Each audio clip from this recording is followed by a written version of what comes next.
हाय दोस्तों, मैं आपके बीच चौरसिया सर रोज़ की तरह आज एक बहुत महत्वपूर्ण टॉपिक हम लोग पढ़ेंगे जो हर एग्ज़ाम में शून्य से लेकर शिखर में किसी भी प्रकार के एग्ज़ाम में यहाँ से एक बहुत महत्वपूर्ण टॉपिक बनता है, राज्यों का पुनर्गठन।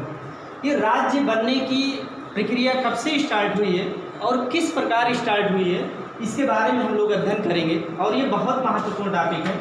सबसे पहले जब ये राज्य पुनर्गठन अधिनियम नहीं बना था तब ये पूरा भारत जो था वो 4 राज्य वर्ग में बटा था।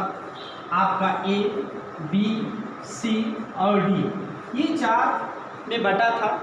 लेकिन उसके बाद में राज्य पुनर्गठन अधिनियम का गठन किया गया और ये गठन हुआ था 1953 में। यहीं पे इसका गठन हुआ था राज्य पुनर्गठन।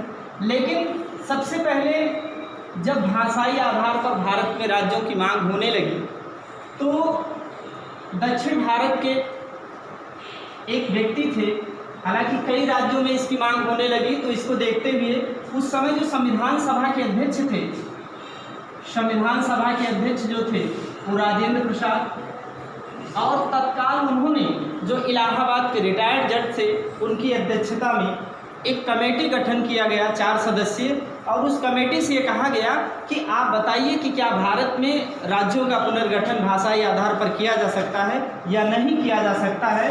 तो 47 में इस कमेटी का गठन हुआ था और ये कमेटी आपका 48 में 10 दिसंबर 1948 को अपनी रिपोर्ट देती है कि भारत में भाषाई आधार पर राज्यों का पुनर्गठन नहीं किया जा सकता है, क्योंकि भारत में बहुत भाषाएं बोली जाएगी, इस प्रकार सैकड़ों राज्य का निर्माण हो जाएगा। तो इसी निर्णय के विरोध में मद्रास के यानी दक्षिण भारत से पोट्टी श्री रामल्लू जी अनशन पर बैठते हैं और 58 दिन बाद इनकी मृत्यु हो जाती है 15 दिसंबर 1952 को। और तत्काल आनन फानन में विद्रोह न पनप जाए पूरे भारत में। इसी को देखते हुए आंध्र प्रदेश को भाषाई आधार पर घोषित कर दिया जाता है पहला राज्य। लेकिन उसकी डेट अगर पूछा जाए तो जो आधिकारिक तौर पे एक सामान्य तौर पे जो इसे मान्यता मिली आंध्र प्रदेश को भाषाई आधार पर, वो 1 अक्टूबर 1953 को 1 अक्टूबर 1953 को ये आंध्र प्रदेश भारत का पहला राज्य जो भाषाई आधार पर इसका गठन हुआ। उसके बाद में फिर राज्य पुनर्गठन अधिनियम राज्य पुनर्गठन बनाया गया। और इसके जो पूछता है इसके अध्यक्ष कौन थे, तो फजल अली इसके अध्यक्ष थे। और इसके 2 मेंबर का नाम पूछ लेता है, तो हृदयनाथ कुंजरू और के अम्पाणिकर इसके 2 मेंबर थे। फिर उसके बाद में राज्य पुनर्गठन अधिनियम बनाया गया और जो अधिनियम बना था इसका भी सन कई बार पूछा गया है 1956 में। तो दूसरी चीज़ कि 1956 में ही एक और राज्य का उधर निर्माण हो चुका था, वो राज्य था आपका राजस्थान। बड़े से एग्जाम में इसका क्रम सेट करने के लिए भी कई बार आया है। अभी और तमाम प्रकार के राज्यों के बारे में हम लोग अध्ययन करेंगे।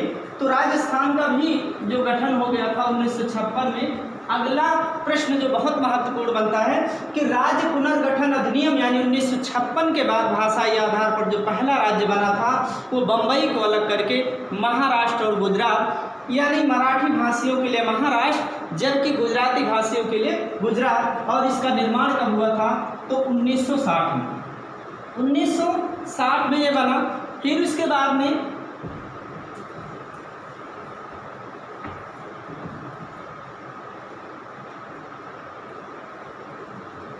आगे अगर हम लोग बात करें पूर्वोत्तर राज्य से एक राज्य का बहुत नाम पूछा जाता है यानी नागालैंड, जिसकी राजधानी कोहिमा है।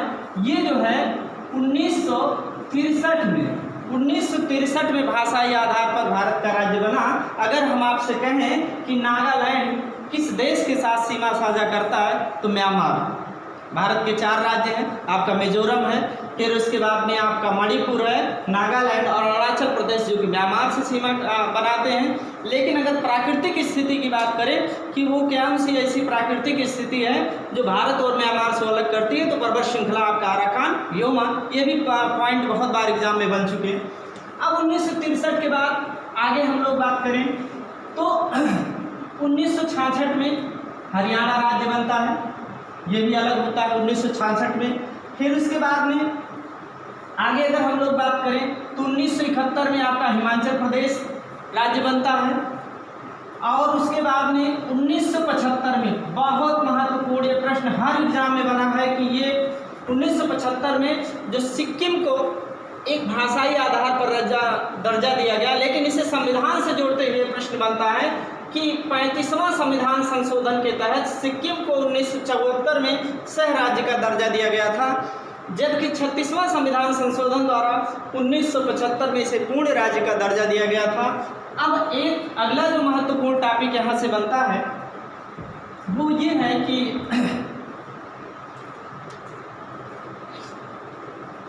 1954 में पांडिचेरी फ्रांसीसियों से मुक्त हुआ। ये भी बहुत बार प्रश्न बना है। फ्रांसीसियों से जो मुक्त हुआ 1954 में पांडिचेरी, और भारत का एकमात्र ऐसा राज्य है जिसका विस्तार 3 राज्यों में, आपका आंध्र प्रदेश, तमिलनाडु और केरल में इसका विस्तार है। फिर इसके बाद में 1961 में पुर्तगालियों से आपका गोवा और दादर और नगर हवेली अलग होता है। फिर इसके बाद में अब जो भाषाई आधार पर राज्यों के बनने के क्रम इधर आपके लास्ट में जो कट करके अलग हुए हैं, जैसे ये भी डेट क्रम कई बार बना है। आपका 1 नवंबर है, आपका 9 नवंबर है और आपका 15 नवंबर है। इनके जो राज्य बनने के क्रम है ये आपका छत्तीसगढ़ है, फिर इसके बाद में आपका उत्तराखंड है, फिर इसके बाद में आपका झारखंड है। आप सबको पता ही है कि छत्तीसगढ़ मध्य प्रदेश से अलग हुआ और ये उत्तराखंड अपने उत्तर प्रदेश के 13 जिले यहाँ से कट करके अलग हुए, और 15 नवंबर झारखंड बिहार से अलग हुआ। और इन जो बनने का इसका वर्ष है ये सन 2000 में बना। किस वर्ष? सन 2000 में। ये भी कई बार क्रम बना है। फिर इसके बाद में सबसे लास्ट में जो राज्य बना है वो राज्य बनने का जो क्रम है वो आपका 2 जून 2014 को आपका आंध्र प्रदेश से अलग हुआ तेलंगाना, यानी तेलंगाना में भी विधान परिषद है। बहुत महत्वपूर्ण पॉइंट है कि अभी हाल ही में किस राज्य से विधान परिषद को समाप्त किया गया, तो आपका जम्मू कश्मीर है। और वर्तमान में जैसे स्थापना के समय भी 6 राज्यों में विधान परिषद थी, और तत्काल स्थिति यानी वर्तमान स्थिति में भी आपकी 6 राज्यों में विधान परिषद। तो ये किसी भी एग्जाम के लिए इतना ही पॉइंट बहुत ही महत्वपूर्ण है। और दूसरी बात की जाए कि इसका जो उल्लेख है किस अनुसूची में है, तो अनुसूची 1 में ही संघ एवं राज्य क्षेत्र का उल्लेख हुआ है। और जो राज्य पुनर्गठन अधिनियम बना था वहाँ से भी एक प्रश्न बनता है कि कितने राज्य, तो 14 आम राज्य बनाए गए थे और 5 केंद्र शासित प्रदेश। इसका भी संख्या में क्रम कई बार सेट करने के लिए आया, 14-6, 14-7, 15-7 ऐसे करके ऑप्शन दे देता है। तो 14 एक आम राज्य थे और 5 आपका। तो वर्तमान में क्या अगर कहा जाए कि कितने केंद्र शासित प्रदेश हैं, तो वर्तमान में 8 केंद्र शासित प्रदेश हैं, क्योंकि दमन दीव और दादर नागर हवेली को अभी जून में ही दोनों को एक केंद्र शासित प्रदेश बना दिया गया। तो जम्मू कश्मीर लद्दाख सहित वर्तमान में जो केंद्र शासित प्रदेश है इनकी संख्या 8 है। अभी कुछ लोग गलती कर सकते हैं 9 देखते हुए, चूँकि पहले 7 थी तो अभी आपका इसको विलय कर दिया गया है, और जबकि आम राज्यों की संख्या आपका 28 है। और एक प्रश्न बनता है कि केंद्र एवं राज्य के बीच जो संबंध है वो आयोग बहुत बार बना है, तो वो आपका आयोग है आपका सरकारी आयोग, ठीक। और उसके बाद में अनुच्छेद 1 से लेकर के 4 तक आपके राज्यों के बारे में भी बताया गया है। और जैसे कि हम लोग जानते हैं किसी भी नए राज्य का गठन करना है, सृजन करना है या भूमि में विस्तार करना, उसके क्षेत्र नाम में परिवर्तन करना है, तो ये सारा अधिकार संसद को है। ओके, धन्यवाद। आज के लिए इतना ही।